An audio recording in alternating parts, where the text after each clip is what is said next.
Welcome to the virtual exhibition of the new arts organization, the Inspiration Art Group International. We are honored and pleased to introduce our program host, Bettina Wilkerson, who we know and love as Poet Gold. She is one of New York State's esteemed poet laureates. Now over to you. Take it, Poet Gold. I appeared, found some light emitting from the dark, so I stayed. Between the sky and the ocean, there is no perfect place, time, or form. We create those moments. This is one now. You are my blue, I am your red. Divergence never happened here.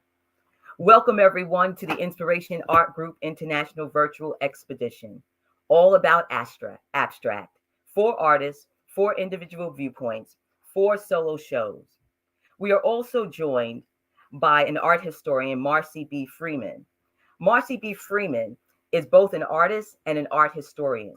Her academic background includes a bachelor's degree from the University of California at Berkeley, a master's degree from University of Michigan, and a second master's degree from Princeton University.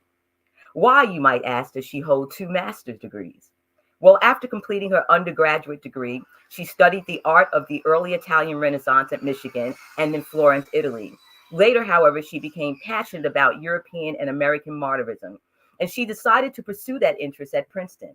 Since completing her formal education, Marcy has shared her art historical knowledge by teaching at European divisions of the University of Maryland, at Marymount College in Manhattan, and Tarrytown, at Westchester Community College in Peekskill, and at Pace University in Pleasantville.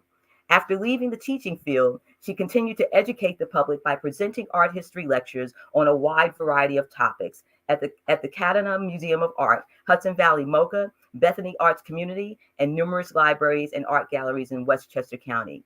Most recently, Marcy has written about art history for a local publication called The Artistic License. Marcy is our moderator on our YouTube channel. Feel free to type in questions as the online exhibition is in progress so that Marcy can answer those questions for you.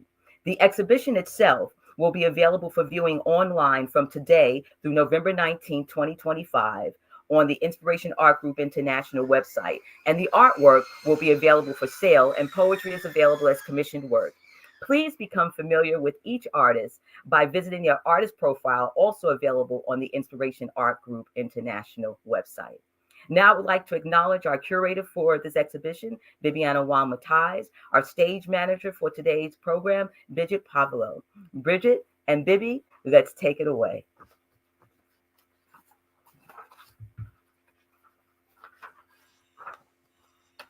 Hi, Corinne. Hi. How are you? Good to be here today. It is wonderful to have you here today. I'm going to tell a little bit about your show, and when you bring up, I'll describe each piece for you, okay? But just to talk about you, environmental concerns have always figured prominently in my life and my art. I painted traditional botanical watercolors for 25 years before morphing into the abstract.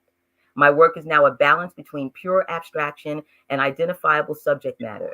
The ambiguity of meaning allows the paintings to have multiple layers of interpretation. I'm interested in capturing the essence of an idea and to place the viewer in a heightened state of awareness and understanding. The natural world inspires me to give visual voice to the beauty, fragility, and the ephemeral nature of our planet. Each series of painting is an open-ended improvisation guided by passion. I do not attempt to represent an accurate visual depiction of reality, but instead a use of shapes, colors, and gestural marks to deliver a message. My work is painted in layers of meaning, as well as layers of paint. Plants and animals have always been important to me. As early as I can remember, we must assume responsibility to ensure the survival of our planet. Love that artistic statement. Now let's see your work. Thank you. On Golden Pond, Corinne Lapan-Cohen. On Golden Pond, water is necessary for life. It seems so obvious, yet we are getting close to irreversible damage. Water has always been a source of peaceful tranquility for humanity, but in order to remain so, the oceans need to be protected.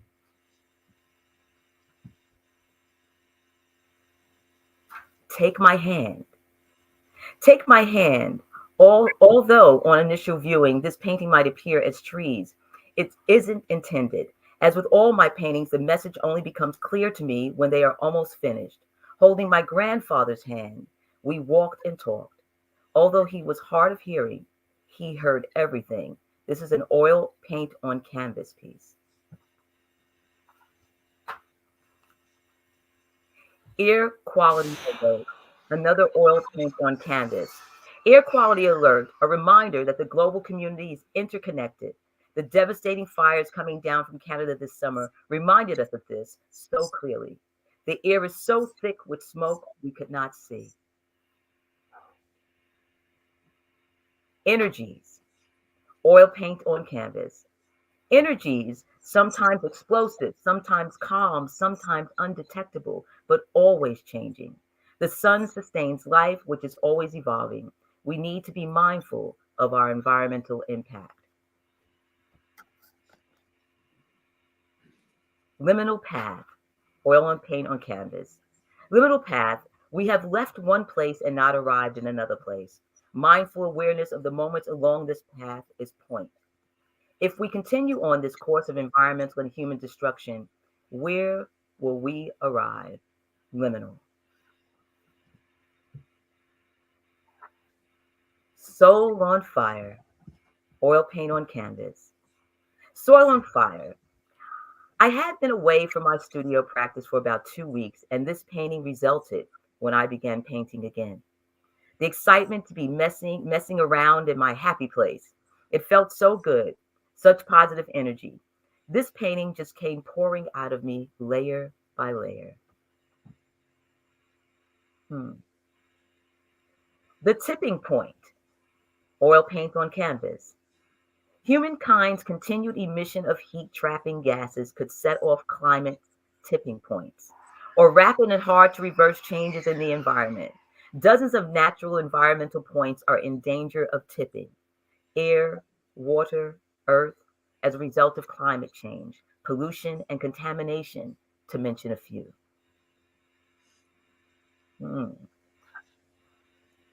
Lapan-Cohen, watercolor and oil paint on 4 attached canvases.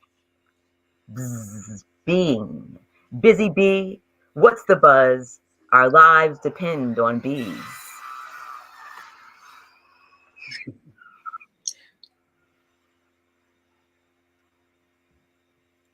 Life without bees isn't. Oil point and acrylic paint on canvas.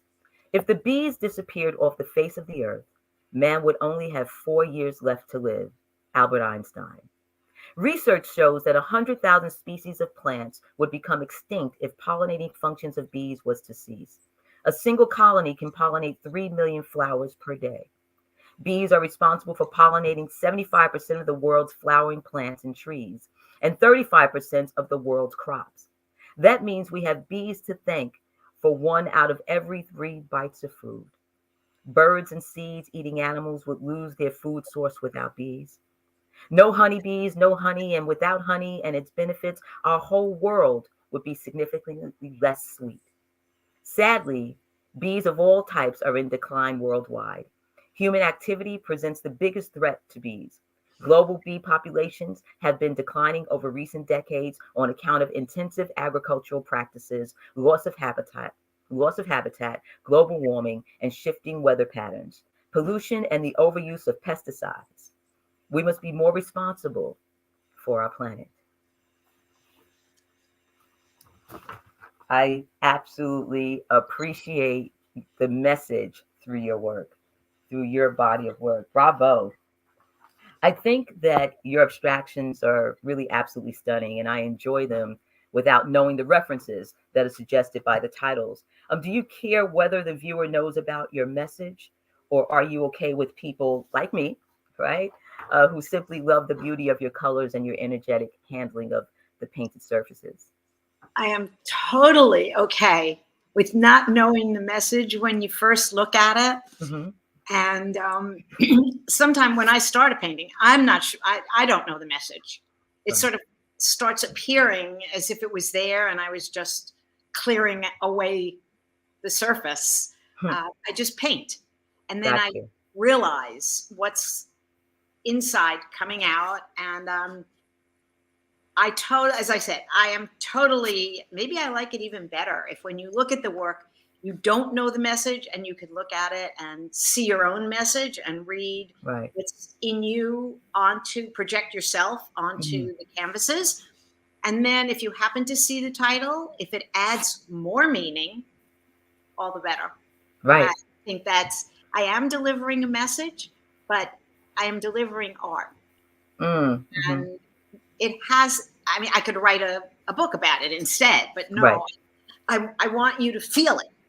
And if you feel energy and you feel what I'm speaking of visually, that's great. But if you just love it and feel something and it's from within you, that's great too. I get that. That's that connection, that human connection. Because sometimes when you tell people what you want them to think, you're not giving them the opportunity to feel. That's right. I Right. mean, isn't that what we're doing? We're communicating in a visual language. Mm-hmm. And if Absolutely. one person receives one message and someone else receives another, that's okay. Mm-hmm. It's what it is. We're all different and we all hear and see things differently. Absolutely. It's Absolutely. nice. I have another question for you. I'm very interested in your transition from a botanical artist to an abstract painter for this reason. The creation of botanical drawings or paintings require tremendous power of observation, as well as an adherence to a variety of rules, standards that have evolved through practitioners in this field. In contrast, you have described your abstract work as open-ended improvisation. Can you talk about the differences and the similarities in your working process in these two distinct realms? Oh, that's great. No one's ever asked that question. I love it because I spent really 20 to 25 years doing nothing but learning and practicing botanical watercolors, which do have a set of rules. They have to be exact. They have to be exact in color, in size, in science, true to what the plant could look like, posture-wise, movement. Everything has to be scientifically accurate. And I was trained that way. I can take any dimensional quality and make it three-dimensional as if you could pluck it off a page. That's my training. So when I started with the abstract, it was all up in my head. It was nothing to look at. I just felt it. And I could use blue, which in botanicals, there is no blue. You have to mix it with yellow and get green. So I was hungry for blues in a lot of ways. And so it opened me to be able to look at a blank canvas and put color down. And then from there, I started having a dialogue with the canvas. So I could make it feel deep or shallow or not anything. I have no intentions. Those canvases are all 3 feet high, 5 feet wide. So they're really, and every one of them, even the last one, that one is in reverse. It's 3 feet wide and 5 feet high. And being a little person, it's kind of, I'm dancing all over because I'm little and the canvases are big. And they're bigger than you. And it's full of emotion and passion. And then when I figure out what I'm saying on the canvas, oh my God, it's like, where did this come from? This is so exciting. Right. And it's funny you would say a few seconds ago, you said you're communicating with the canvas. And this is something that seeing reproductions of your artwork, and this is really for all the artists that we're going to present today. Collectively, your work speaks to the great diversity that is possible within the world of abstraction. And you have demonstrated the ongoing vitality and relevance of abstract painting in the 21st century. So I'm going to say bravo to you and bravo to the other artists I'm going to bring up. So I'm going to ask that you exit. Thank you so much for talking with me, spending time with me, having a conversation with me. Honored to be on this. Thank you. And we're gonna bring you back later for our, sort of like coffee table talk, whatever we're gonna call it. But thank you, Corinne. Thank you, Poet Gold. If we can invite Elizabeth Runquest up. Hello, I'm not Elizabeth. I'm Bibiana, but Elizabeth had trouble signing on today, but she's with us through my phone, so she will be able to speak to you on the Okay. phone. Okay? Okay. That's great. So why don't we? I'm going to do the introduction to her work. Okay. Well, say hello to Elizabeth first, so she can say hello to you. Hi, Elizabeth. Hi, Bettina. Hi, Poet Gold. How are you? I'm good, darling. I'm good, darling. Thank you for being here today with us. Yeah, I'd be happier if you could see me. We always be, but it's okay. Technological difficulties. Yeah, but as in life, we flow through it, right? We cope. Absolutely, absolutely. So why don't we begin to bring up Elizabeth's work? I'm going to read her artist statement initially, and Elizabeth says, "I paint to perfect my craft. Tubes of color, myriad array of brushes, paper, canvas, board, graphite, charcoal. Give me the tools to make something, to chase a dream. Sometimes I find myself singing." That's lovely. Extra white. This piece is entitled Extra White, Elizabeth Runquest. Gouache on paper. Make a mark, see what happens.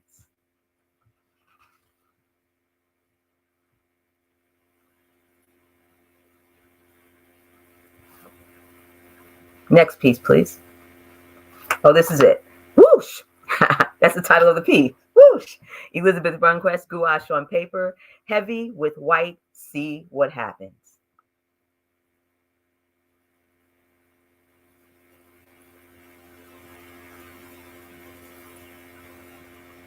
This one is whoosh. Whoosh, right? Right. Yes, I just did that one. Yeah. Okay. Crosswinds, gouache on paper, stormy weekend, wind blowing outside, entered by subconscious.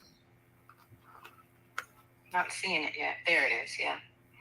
That was that snowy weekend. That blowy weekend in October or late September.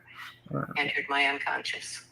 So here we have immaterial, started with black oil, added bits of subtle color, finished. This is oil.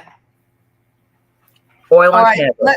Let's go back to this one. Sorry about the mix-up. No Go problem. back to the crosswind, so we don't get a Crosswinds. That's Yeah. gouache on paper. Stormy weekend, wind blowing outside, entered my subconscious. Yeah. Then once again, we have immaterial, oil on canvas. No, it's gouache. This is gouache. Oh, okay. It's labeled differently. So started with black, added bits of subtle color, and finished. Yep. Thank you.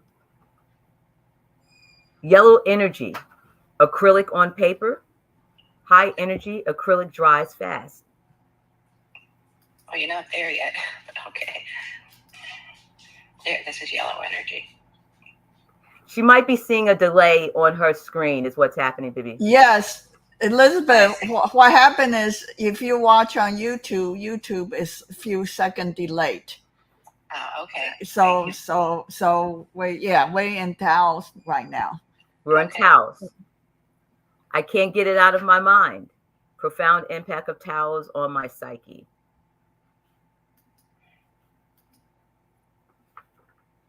Untitled, gouache on paper, lighter as it goes.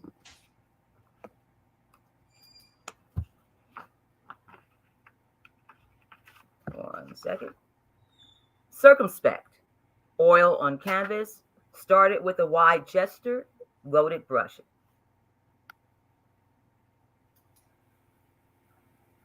And the final piece, convection, gouache on paper, make a mark, see what happens.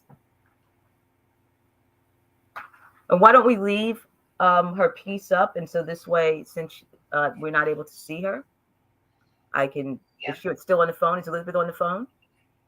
Yep. Okay. I'm here. All right, great. So Elizabeth, in writing about your process, you stated, sometimes I find myself singing. This suggests to me that you are in a state of reverie and sort of like a total immersion when you're painting. Can you talk about the relationship between conscious and unconscious impulses that impact your art? Yeah, so you're speaking to an old art therapist, sure. Everything we do is a projection of the unconscious, so I'm well aware of that. But when I'm painting and drawing or whatever I'm doing, I'm totally engaged in the process, and I'm totally engaged in manipulating the materials and the brushes and putting a mark down and seeing what happens. I never know when I begin what's going to happen. Sometimes one painting or one work will make me think, and then when I come to the next one, I'll kind of see, well, that was a lot of black, maybe I'll start with white this time. And then it goes towards a lot of intuition, but it's really playing with materials. Got it. You know, and when I'm looking at this last piece, just my interpretation, the flow of it reminds me of music in a way. This piece of what? They remind you of what? I didn't get that. Music. Oh, music. Yeah. So I guess when I was about 7, I wrote music. Okay. Yeah, I mean, like it all, you know, it's all there in all of ourselves, and it all emerges. And working with art is my vehicle. Got you.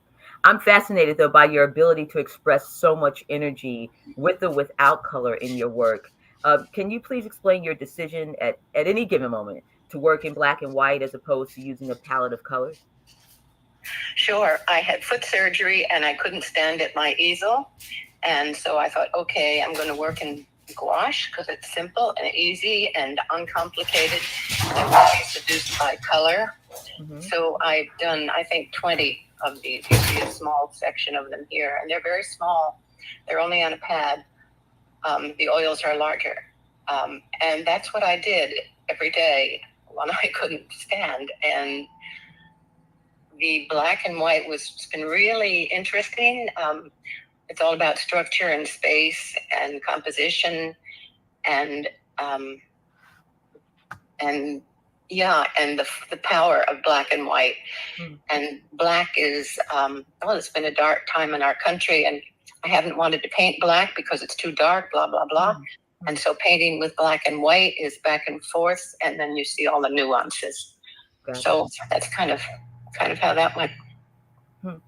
I've always loved the distinction between black and white and how it's perceived, you know, in the world, black being dark, white being light. Yes. I just find it interesting. But thank you so much for being with us. And we're going to bring you back up later on, excuse me, for our coffee table talk.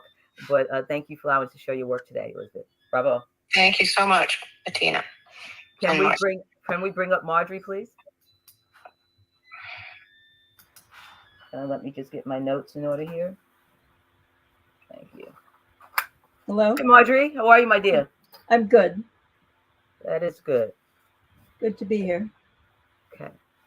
Well, I'm going to read your artist statement and just a little bit about your work, and then we'll continue with our conversation, okay? Okay.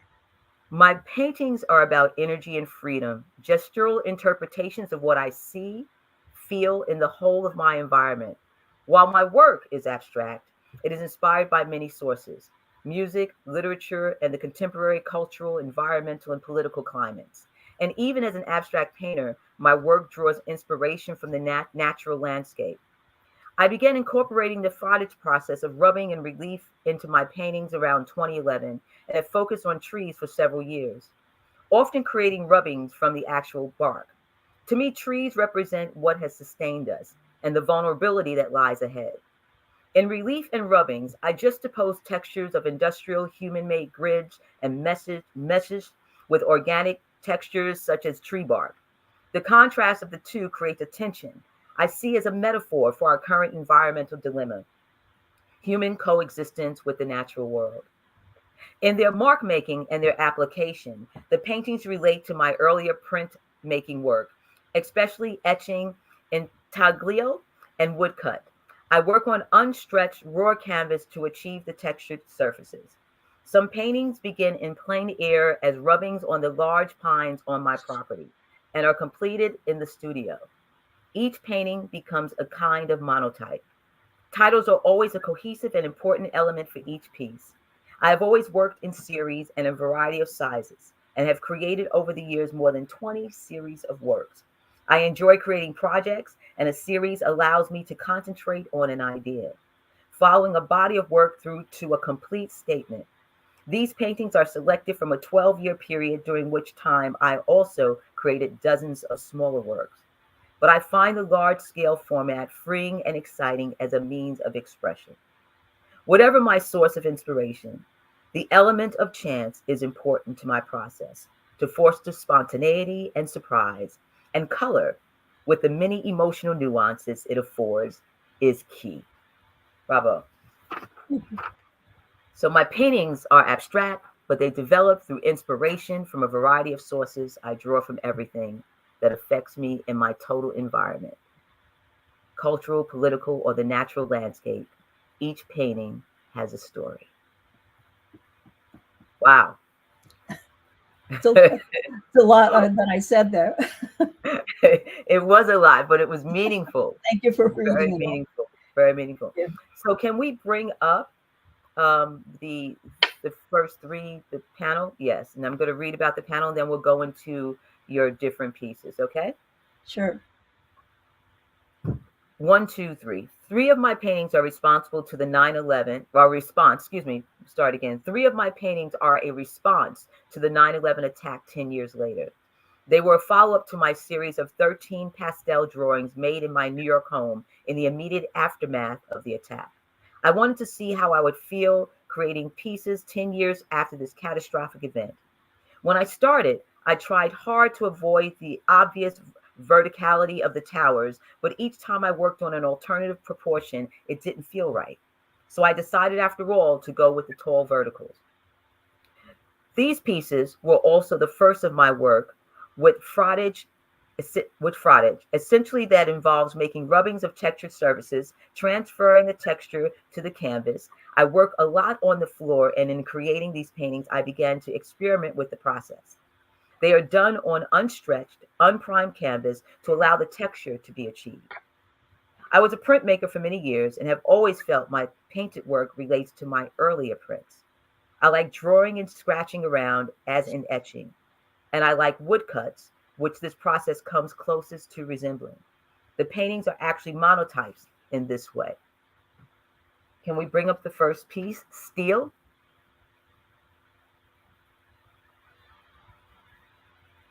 Steel, 2011, mixed media on canvas. The pieces developed spontaneously from my instincts, but my thoughts were of resilience and strength of the American people at that time. The colors were dictated by the building's materials. Steel referenced the cold blue-gray metal. Iron Resolve, mixed media on canvas. Iron Resolve, the rusty color of the iron girders used to build the towers. The force of the stroke spoke to strength and determination.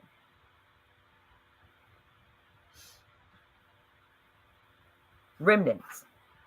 In Remnants, as in some of my earlier drawings, I had an image in mind of scattered, fragmented pieces. Ironically, the steel beams of the towers had felt like feathers floating and raining down on the street. There was a kind of ephemeral quality of this painting, too, due to its pale lavender color and the eerie absence in its negative space. The next 2 paintings, Hope and Disappointment and Orange Patch, are reactions to the 2016 presidential election. As I said in my general statement, I reacted to all things in my environment, and this very important event demanded an expression in artwork. My paintings are like emotional landscapes. What's going on in my life comes out in the work.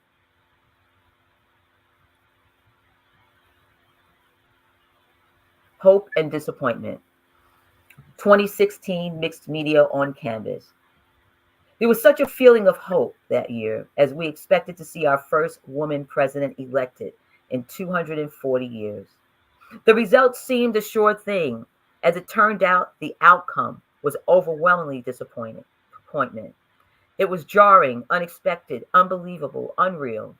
The value contrast alone in my painting speaks to the discrepancy of reality and expectation. My anger sometimes comes out in forceful black marks, and I couldn't make these strong enough.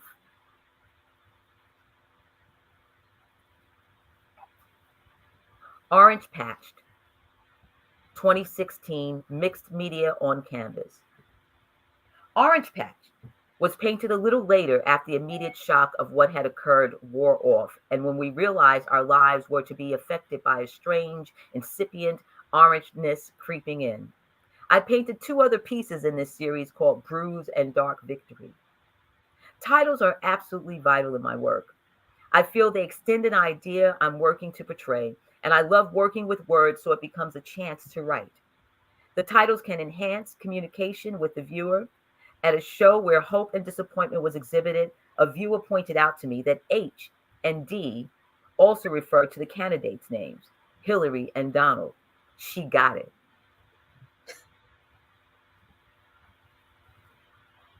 Six, seven, eight, nine.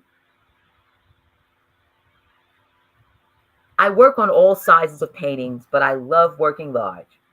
After working smaller due to space constrictions, in the past few years, I felt compelled to return to a larger size, 67 by 46, in these 4 pieces.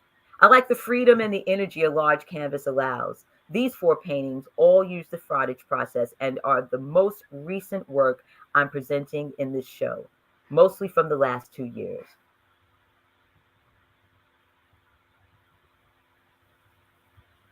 Cascading Pines, 2018 mixed media on canvas. The earliest of these pieces, Cascading Pine, from 2018, was begun in plein air. Outside, using a very large pine tree on my property, I transferred the texture of the pine to the canvas with acrylic paint and rollers. After the spontaneous beginning, I further developed the painting in my studio, where I introduced color pencil as well as other colors. I'm a colorist and almost always make use of a full palette. I found the spots of turquoise and orange began to sing as they interacted and conversed with each other. Blue Suspension, 2021 mixed media on canvas. Blue Suspension made use of sections of tree bark I have in my studio. The rough bark creates an organic texture that I contrast to human-made grids and meshes. I also incorporate hand-drawn elements. The title of this piece emerged as the painting developed. I almost worked with music in my surroundings, so the reference is a nod to musical terminology. The blue form is literally suspended, waiting for resolution, as a chord waits in music.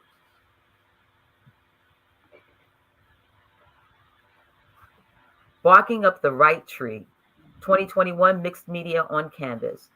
Barking Up the Right Tree also uses the shapes of a bark and hand-drawn elements. The juxtaposition of these organic bark textures with rigid industrial grids is something I use a lot in my frottage work. I find it as a metaphor for our current environmental dilemma, human coexistence with the natural world. Barking's imagery suggests a vertical climb, and I couldn't get this title out of my mind as I felt the humor of the phrase, a pun, as we work towards more environmental security.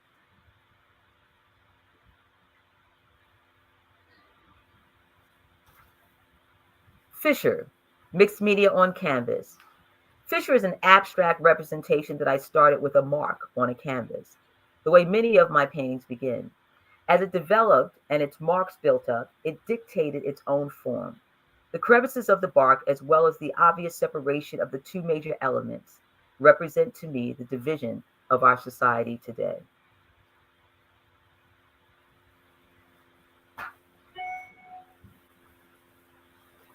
Staccato, 2014 mixed media on canvas. Naming this painting Staccato seemed not only like an apt title, but created a kind of new word for me, ekphrastic poem. The title defines and describes the work with its repeated short, detached strokes. Marks are accentuated and abrupt, sharp jabs, energetic and spontaneous, weighty or thin. Even the sound of this title's single work echoes the process used to make it. When I work, I usually listen to music. As I do, I move with the sounds. I've always said I kind of feel like a conductor when I paint. hear skipping notes flow through the paintings and develop their own rhythm and sway. They leave airy spaces to breathe. Staccato is a representative of the importance of music in my life and in my work. Representative. Got it. Tongue twisted here today. Raining Spring, mixed media on canvas. In Raining Spring, elements move vertically down through the canvas, but in a natural, organic way as in nature. There is a suggestion of landscape, of weather and wind. There is a feeling of capturing a moment. Raindrops extends and bounds as gravity guides them to the ground, and a kind of disorganized structure emulates the scattered nature of spring. I like working with strokes, line, and graphic marks. Crush, mixed media on canvas. Crush follows my pattern of using industrial grid and frottage, but I must admit its subject departs from some more serious undertakings. It developed due to an obsession I had at the time with the online game Candy Crush. I was fascinated by the horizontal vertical movements of the game. I wanted the cross-hatching to capture a feeling of cascading in a different way from my pine tree cascade on Rainy Spring. I hope to have a feeling of movement in the end piece. It came from a sense of joy, of fun, and relief. Thank you for such a great reading. Oh, no. No, the way you read is so perfect. Oh, thank you, Marjorie. But I'm going to say something about your wording and your work itself. I felt like I wanted to move and dance while I was reading it and looking at the artwork. It was really something. Great. That's wonderful. I feel that as I'm working. Myself. Yes, it's obvious. Let me just ask you something. You're right beautifully about your work. You really tell the story in your writing, providing clear explanations for the inspiration behind each painting. And furthermore, you have emphasized that your titles help the viewers to connect with your specific intentions. So I'm wondering, does it annoy you to know that I find excitement in looking at your art, as I talked about in the beginning, without such background information? And I do enjoy the added layers of meaning that descriptions and titles provide, but I do not need them necessarily to appreciate what you offer. I totally agree with Corinne, as she mentioned earlier, that I'm fine if no one reads a title. I think that you should having a direct response to it and your own decision about what it's about is great. I also like to provide that title as an extra experience or leading into a further extension of what the work's about. But yes, I'm fine with you not reading a title. And I love it that you relate to it without reading it. Now, I want to make sure I get the pronunciation of this word correct. Frottage, correct? Frottage. Frottage, okay. Frottage. Yeah, frottage. I know it's a word that basically means rubbings.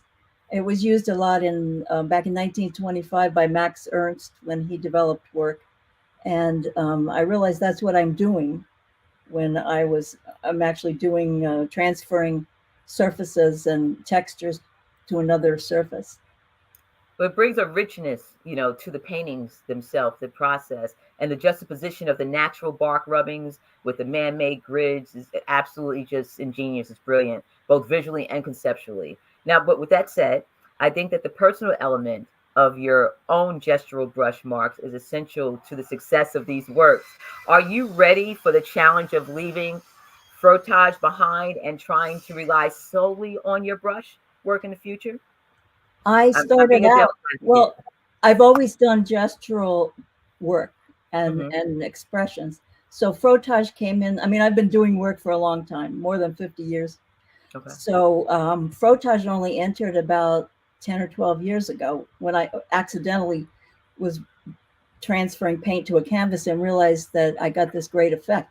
So you hit it right on the head, I think, to say that the combination is what interests me, because I will always be doing gestural work, but I like the contrast to this regular grid.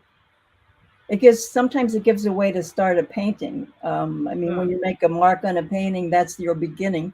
So sometimes I just start with a little area of texture and go from there. But I always have the gestural and want that organic kind of element in there too. I don't know. Maybe I'll leave frottage behind, but right now I'm enjoying it. Well, and enjoy it. Enjoy the process. Thank you. I thank you, Marjorie, for being with us today. We'll have you back up towards the end for our table talk conversation. And thank you so much. Thank you. So last but certainly not least, the lovely Osiris. Hi. Thank you for bringing her up. Hi, Osiris. I just want to get my paperwork together here for you. Good morning. So that good. All right, it's morning. Well, good afternoon to you. Good morning to me. You're out in LA, correct? In the West, on the West Coast. On the West Coast. Okay. Let me just get the audience acquainted to you. This collection came about as I descended into a mental state of mind having to do with self-care and the guarding of one's mental health.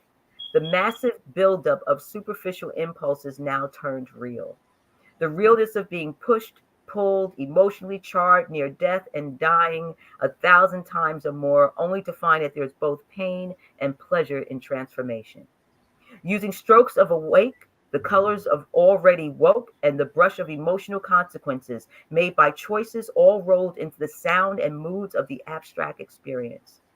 The dark portals of the unhidden that lie in the very crevices of theta, with or without the visibility of alpha and beta, and embracing the realm of silence and aloneness. There is an abstract experience, an experiment that could easily go wrong, right, or fall into the non-descriptive category of saying nothing, doing nothing, just looking, feeling, and hearing.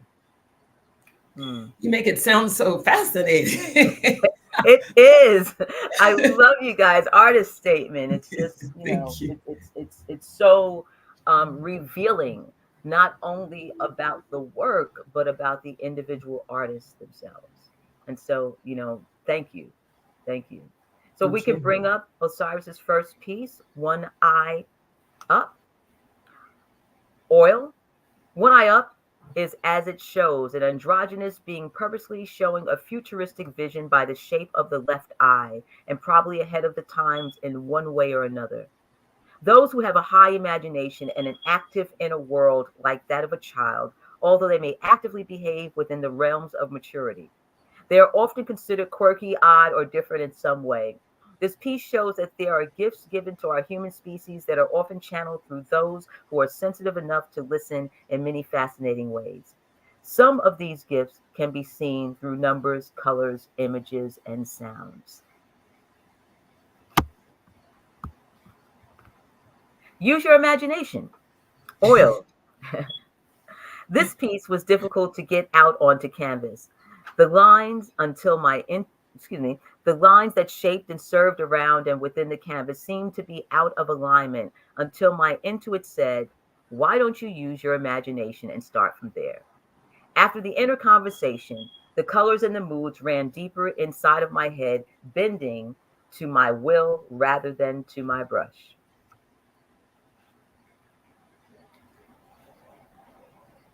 Skillards. Oil. Skillard started as an entirely different painting. The woman in the chair has her legs crossed and in different shades. She is wearing a pair of red boots, meaning that she means serious business. And it's not just all about what a woman wears, it's also about who she is inside and how she projects that image onto the world stage. Above her head are streams of future visions that take the shape of those who are on her same frequency. To the right are energies of thoughts that take form whenever intention is involved.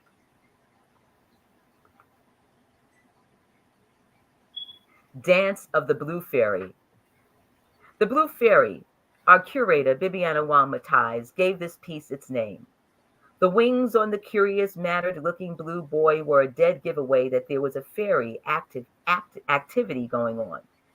There is a part of my personality that is curious, inquisitive, and loves the act of discovery. Like a child, it is an absolute necessity to feel that I can express freely without judgment, whether painting, writing, or simply being all that I can be of my crazy selves.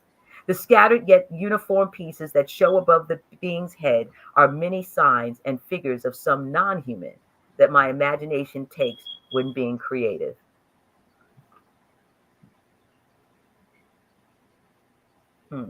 Black sun, oil. The colors on this one was dreamy and so much fun to work with.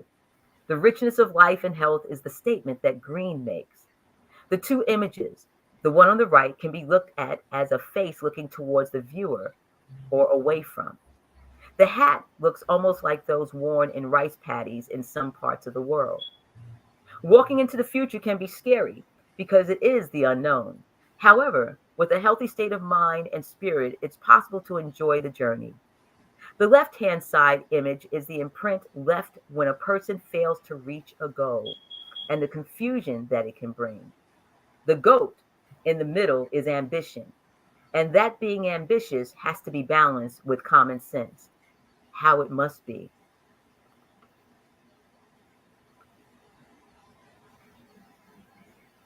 Personal journey, oil. Personal journey is a glimpse of what it takes to be successful and what success really is.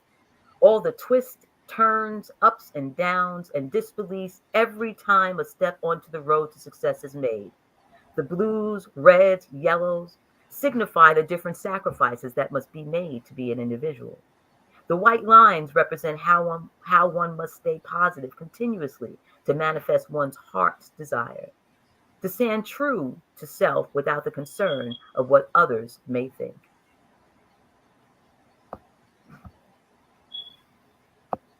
Multiverse, oil. Multiverse is a multicolored journey into the multiverse.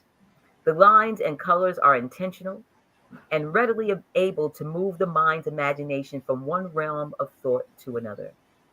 Our multiverse has no limits or beginnings, no end that we have discovered, and is not subject to the laws of our planet. Its laws apply to all that exists within its reach.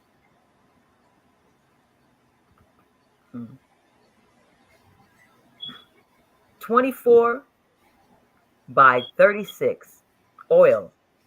The story behind 24 by 36 is that I cannot eat ice cream or any dairy for that matter. Let's just say it causes a tremendous amount of distress for me. Went to the store to get sorbet or anything non-dairy. There is a brand that sells sorbet in coconut shells, and one was in a pineapple skin, shaped in a way that made it a practical means of eating it. After finishing this delicious treat, I have been looking at a blank black canvas that decidedly I painted a dark mixture of blues, blacks, greens, and reds, enough to cover an entire 24 by 36 canvas. When I saw those two shells that were raw and the black canvas, the idea popped in my head to use the two and paint them as eyes that could be seen in the dark. Also, looking closer, I etched various figures onto the canvas that are not seen unless you are up close or can see the shapes inside of the painting from afar. Carpooling, oil. I was gifted to attend Jean-Michel Basquiat exhibition here in Los Angeles. To say the least, it was inspiring to see in the flesh the work of an artist whom I had only interacted with from a television screen. The colors and their various tones seemed to be in Technicolor, and everything looked so rich with vigor. I felt like my imagination was alive and could see and feel the canvas. The very next day, I grabbed a brush and some oil paints, and thus there was carpooling.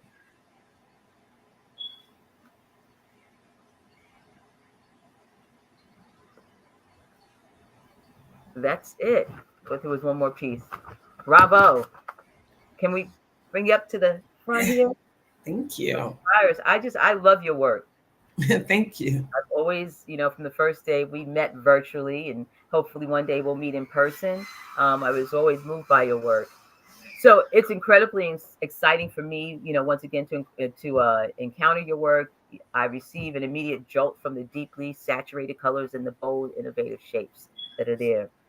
My initial reaction is followed by curiosity, though, as I discover that some of the shapes right, can be defined as personal and things. Indeed, I'm lured into a hunt for recognizable images as I look into your work. I'm lured into a hunt amid the intensity of line, shape, color, and form. You know, the colors that you use they're part of your process. Can you tell me this? Do you start each painting with an intention to tell a particular story? Or do you sometimes wait for the story to emerge from the process of mixing the colors and moving the brush? What happens for me is that I am guided. I can sit a canvas up and then don't do anything. Mm-hmm. And then all of a sudden, my intuition will say, go do this. So once my hands get to the canvas, I literally start seeing the images before they come in. And then I just paint what I see. So with a blank canvas, I walk up to it and there's nothing there. And then as I look at the canvas, all the images bring themselves to surface. And then I just paint what I see, which is why I have had difficulty doing a set of things, because my art doesn't come out like that. It comes out like different every time I approach a canvas. There's a different expression that I'm guided to paint. And so that's kind of where that comes from. Have you ever finished a painting and then went back to it at a later date to work to change it at all? No.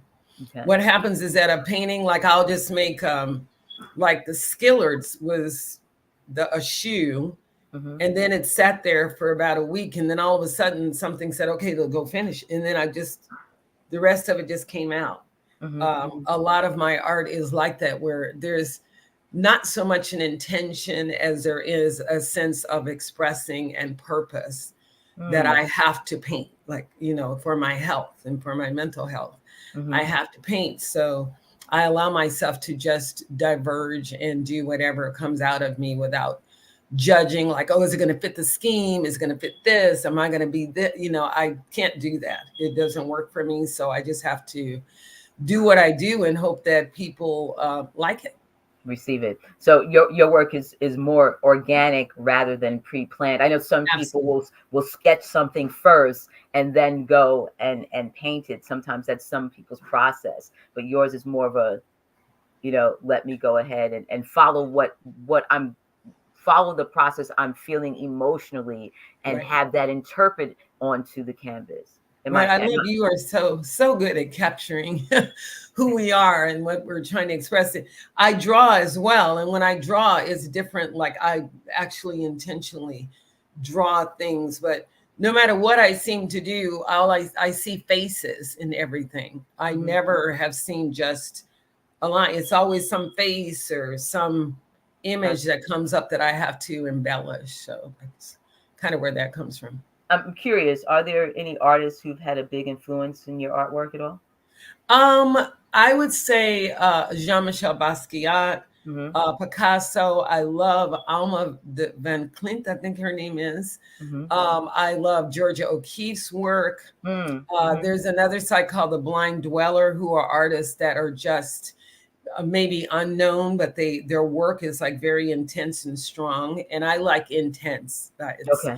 I feel like I'm an intense person. So unless people really know me, I can be but in actuality, I'm like a little kid inside, always curious and always working to dig through the mold of the outer world and just try to move through it without feeling any kind of judgment or anything that people might think or what they feel. Because, unless they know me, they really don't know what I think and feel unless I right. tell them. So. Right. Yes. And that's interesting that you would say that, because even as a poet and a songwriter, sometimes you write other people's stories through your work, and if someone doesn't know you personally, they sometimes will think that that's your story, and they feel like they really really know you, based upon, and there may be that may not be the case. It may right. be an expression. Osiris, I could probably speak to you all day like the other artists. So what I'm going to do now is I'm going to thank everyone. Thank you. For stay with us. You're going to hear wonderful conversation between all the artists I'm speaking to the audience now on YouTube. Stay with us so you can hear the conversation. You can continue to ask questions to Marcy as well. But what I'd like to do is bring Bibiana up front. Just show her some love, for always putting these shows together. Yes. It's just really just absolutely amazing. Bridget, the work that you do in the background. Bravo to all of you. Thank you. Each time I host these shows for Inspirational Art Group, I learn something. I'm inspired, and I thank you for your grace, for offering that to me through your work. So, Bibi, I'm going to turn it over to you to lead the next part of our conversation. Oh, I think we just talk. You do your coffee table talk like you say you would do. Yes. Yeah. And I thank all of the artists to be here. And Elizabeth is on my iPhone, and we could hear her voice. She would join the conversation too. Yeah. Thank you so much for having us. So I have a question for all your general just conversation. How does it feel for you each time, let's say Bibiana, sends an idea or sends a piece of work to say, this is our muse, and everyone either write or create and be inspired by this piece? What has been that process in this journey as being a member of Inspiration Art Group? What has that been for you? Who wants to go first? Well, I go first. For this particular one, I did not send out a muse. I invite those 4 artists because they are so different and they all do abstract art. I thought that would be a really, really a good way to show, have a collective exhibitions with 4 solo show. I think it's amazing that you chose 4 people that were very different, and yet I see so much similarity as everyone spoke, where you come from and what you're doing in your work. And I think that's just terrific to represent abstract, Bibiana. Thank you. Yeah, but all artists are giving the freedom to name their own solo exhibit. Right. And they have all the artistic range of expression themselves and things, all that stuff, creativity. Well, I personally feel that women in art are not represented enough. And I usually try to study to see the lineage. And I've noticed that a lot of the artists from back in the past were women that never got heard. Like everyone talks about Jackson Pollock, but they never talk about Lee Krasner as much. And she was able to really come out after he died, because she had put so much into his work, because he was the most recognized of that time. And so I try to, when Bibiana sends us something, I actually intuitively sense what she's trying to say without her speaking it necessarily. And then I just proceed from there and let whatever happens happen, without putting too much thought. Because actually, art called me. I didn't like art. I was like somebody that didn't like painting. I got as a child, I was corrected or told not to do something or whatever. But once I was called, I had to kind of obey. I can't go backwards. So right. She's able to really, me in particular, help pull some of the things that were repressed out, because she gives us this, that kind of freedom to express ourselves without telling us what to do or how to do it. So that's what I get most of working with her, and why I like working with her. She's not talking about, make money, blah, blah, blah. I mean, we all know we have to live and do things that will create business for ourselves. But because she's an artist herself, I'm able to really connect with her on a very deep level. And I still can never thank Carla Goldberg enough for introducing us, and her hanging with me through all of my various ups and downs and sides and all the things that go on in life, as we say, the flow of life. So. I agree with you completely, with everybody that I've heard speak today. I think that the title of our group, Inspirational Art Group International, really says it. Bibiana is the pivotal inspiration for putting the group together and for, I don't want to say allowing us, but inspiring us to be inspired by whatever it is, whether it's poetry or the visuals or a very ephemeral performance. There is something that ignites a spark, and you can't help but just go off and do what you do. I was feeling listening to each of us, all I wanted to do was, let's go have coffee and talk more about this. I'm inspired by art as well as the inspiration behind the art and the psychological issues that produce this art. I find artists, musicians, poets, everybody in the creative arts of any form to be really fascinating when I'm listening with this open-mindedness. It's a delight to be in that realm, to live in that realm, to be crazy in that realm. But it is life. It's full of energy, and as tampered down as we all are for this hour, we're all crazy. I mean, we love it, but it makes us tick. So look at the energy in Bibiana's paintings behind her. Yeah. Feel that. Well, today is about 4 of you, not about me. I know, but I do see that energy. We're here because of this. Of you. My work up so we could see my work, even you can't see me. Thanks. Sorry for interrupting. No. No, I can't put your work up because if I put your work up, it would take the whole screen. Oh, rats. Okay. Okay, yeah, but you can speak right. now. Elizabeth is okay. speaking. Let me just say, I went to the Genius Bar yesterday to fix this technological issue. I will say no more. Didn't get fixed. Bibi has been welcoming to all of us, and Poet Gold has been kind of the person who's the spokesperson when we do these things, and it's kind of wonderful. I'm happy to meet you, Marjorie. I haven't met you before. Osiris, I've met you on Tube, and Corina, I've met you in person, as well as Bridget. So I don't know, here I am talking blindly through the phone, which feels rather disembodied. And that's all I can say. And I think when I began, you cope with adversity. And I think to be an artist, you cope with adversity.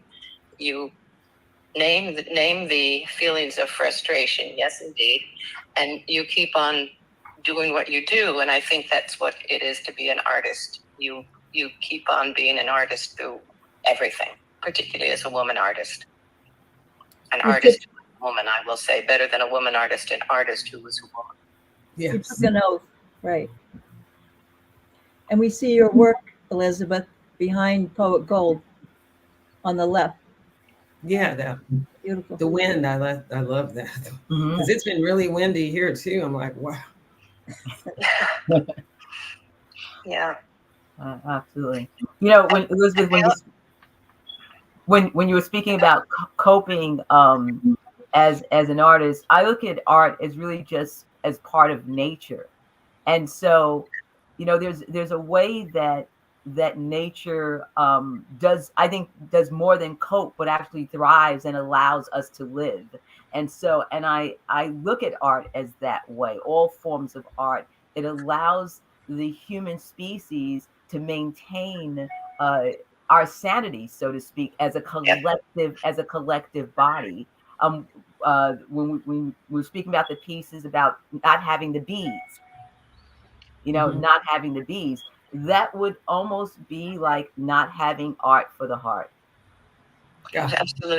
Absolutely. The world would be in a different place. Definitely. Yes, but this is the reality that we live in. Absolutely.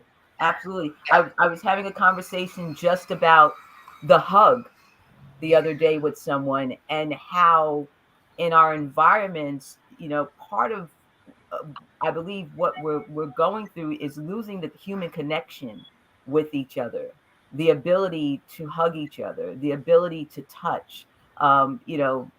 for lack of a better term, not everybody in a workplace is a pervert, you know, but we've created these rules that we can't connect.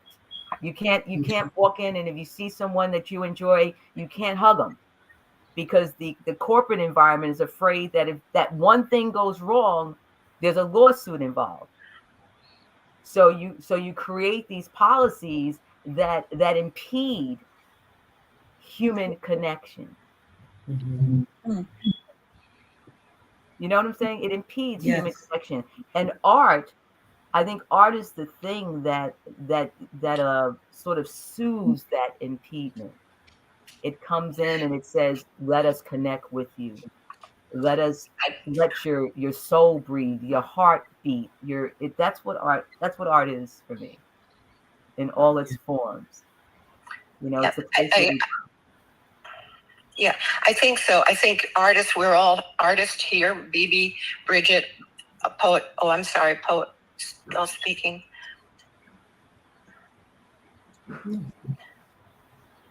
Go ahead, Elizabeth. You're on. We're all artists here, one way or another, all of us.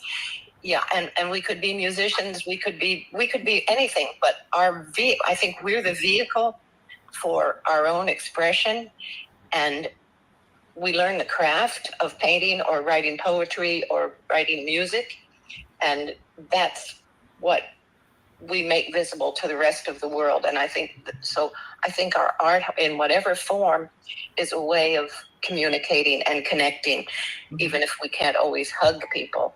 And we do have Zoom and technology to show our images visually, even if some of us can't be seen. Thank you, genius. Right. Talk about. I can see you do your work. Okay. Do you think that? Well, without going on and on, I just want to say thank you for everybody for everything today. It's wonderful. We've managed to pull something off that I think is quite astounding, and I think this is a fabulous production. Thanks, Elizabeth. Thank you. Elizabeth, Corey have a question for you. Yeah. Well, when we talk about hugs, do you think that when we offer our paintings to the public in any form, virtual or in person, we are actually offering a hug to whoever can receive it?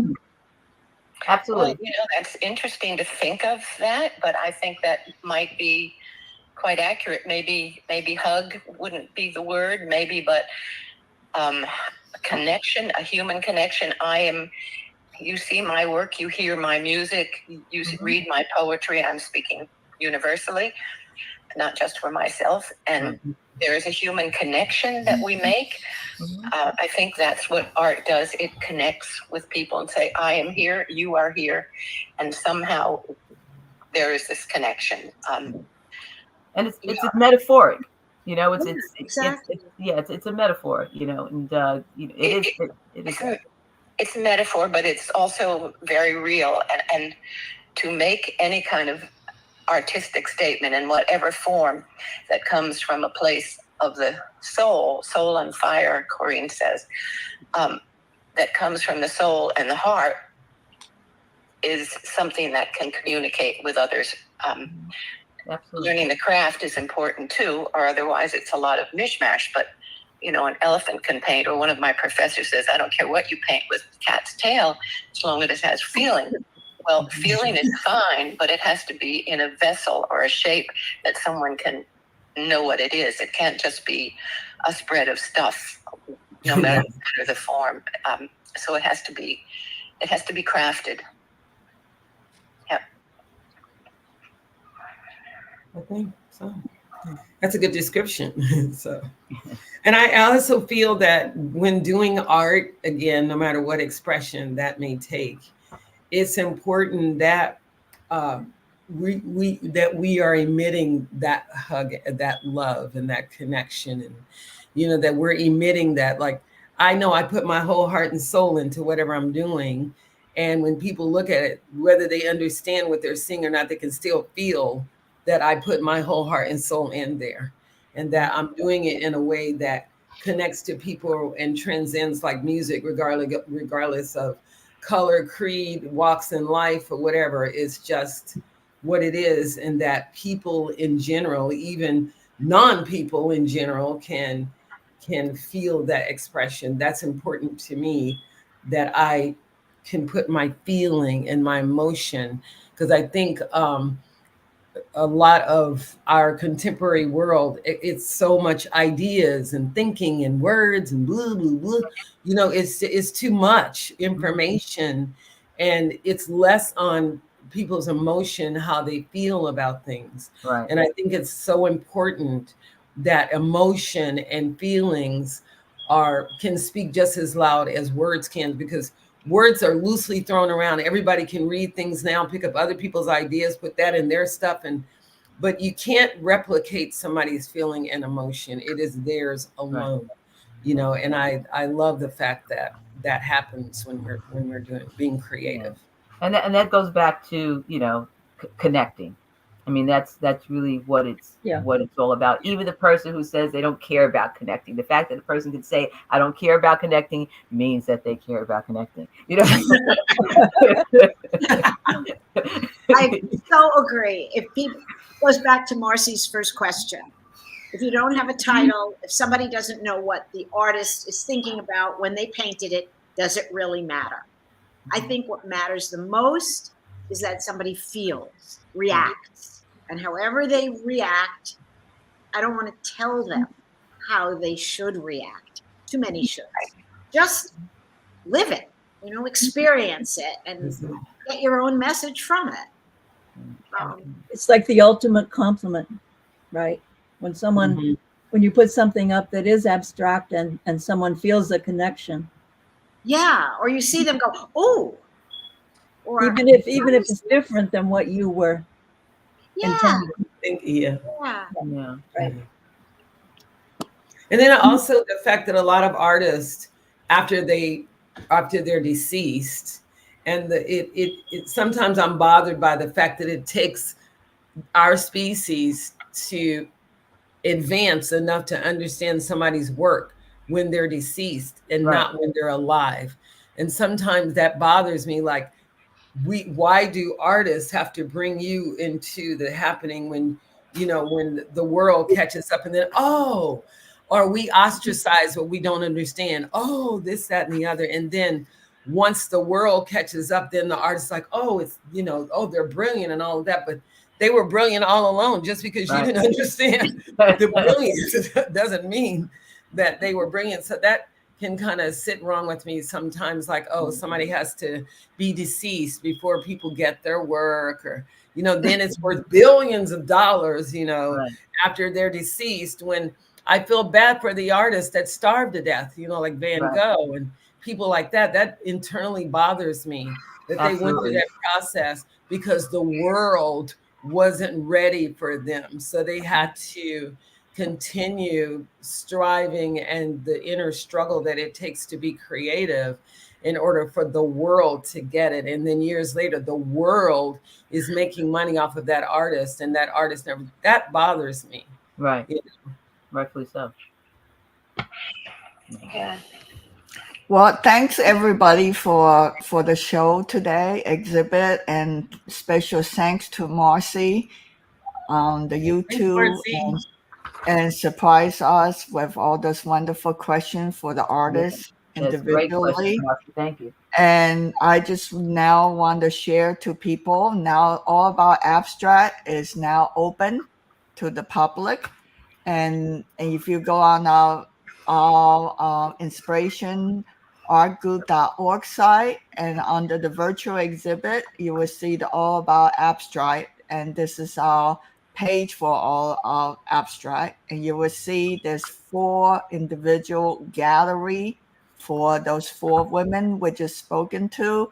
They are 4 individually solo show.